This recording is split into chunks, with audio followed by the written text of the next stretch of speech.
Hola amigos de Cine Garage, vamos a hablar de Hotel Mumbai, el atentado, como lo pusieron en México. Dirige Anthony Maras, que está realizando su debut en el largometraje.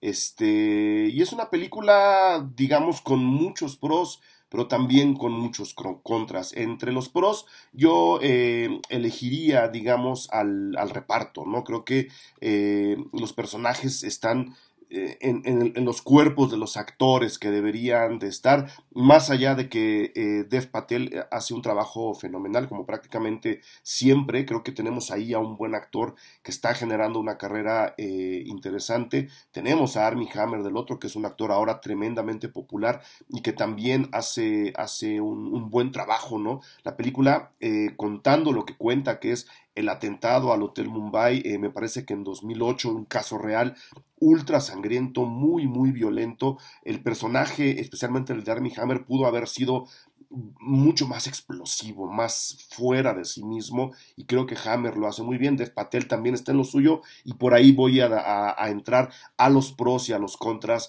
de la película. Por un lado, basada en un caso real, en un atentado terrorista en la India, en la ciudad de Mumbai, en general, ¿no? Varios ataques, varios atentados, muestra de entrada la brutalidad y la animalidad del terrorismo en general y en particular el terrorismo contemporáneo, ¿no? Que es completamente violento, irracional, y pues que no tiene ningún tipo de justificación, y justo hacia allá también la película apunta hacia el final. Pero además de tener ahí al terrorismo evidente, que la película empieza con, digamos, la primera ejecución de los atentados de ese año. Por el otro lado, teniendo a un grupo de trabajadores del hotel más famoso de la ciudad, cuidando y resguardando primero las necesidades normales de sus clientes en un hotel, a veces de vacaciones, a veces de negocios, y después la seguridad y la vida de estos mismos personajes que se ven atrapados en este atentado que la película describe. También empieza a mostrar esa especie de esclavitud moderna en la que muchos personajes que trabajan en lugares como hoteles de lujo viven, ¿no? Explotados, que tienen que estar ahí, digamos, muchas veces no en las mejores condiciones, la mayor parte de las veces en contra de su voluntad, y que son obligados a portarse de una manera muy servil, muy cabizbaja, frente a clientes que suelen ser estúpidamente exigentes o exigentes en cosas realmente estúpidas. Depende por dónde lo vean, ¿no? Entonces, yo incluso a la hora de ir revelándome algunos personajes de esta película, pensaba en lo que la camarista, la película mexicana que ya está a punto de estrenarse también, propone, que es lo mismo, pero en un tono completamente diferente. Aquí la película, como está centrada en el atentado y nos muestra cómo estos personajes del hotel, estos trabajadores, a veces tienen que arriesgar su propia integridad física por el bien del cliente a quien ellos consideran Dios, ¿no? El cliente es Dios. Hay una frase muy clara en la película. Demuestran también vivir bajo una esclavitud moderna de la que muchas veces no nos damos cuenta, o peor, a la que muchas veces solemos ignorar porque nos beneficia de una forma o de la otra, la económica principalmente.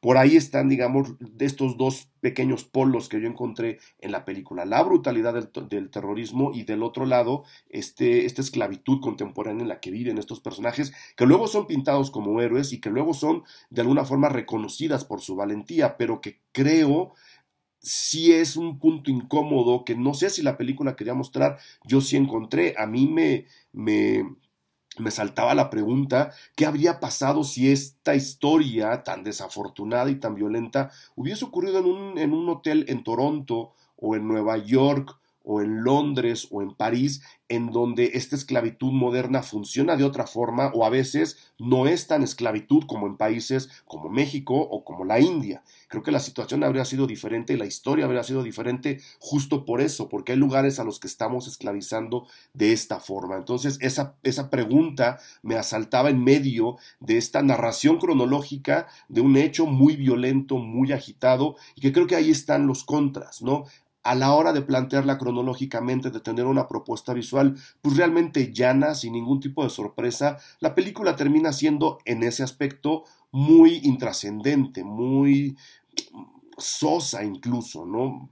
Sabemos que el caso es violento y va increciendo porque es un caso real y es un caso realmente violento, pero creo que la película se cobija demasiado o se acolchona demasiado en esa situación, en el poder de la historia y la tensión que genera, y dice: yo con eso me quedo, no voy a arriesgar más, no hay discurso visual, no hay un juego de tiempos, no hay nada más que yo pueda sazonar para hacer de esto algo más propositivo, no lo quiere hacer así. Entonces ahí estaría el contra.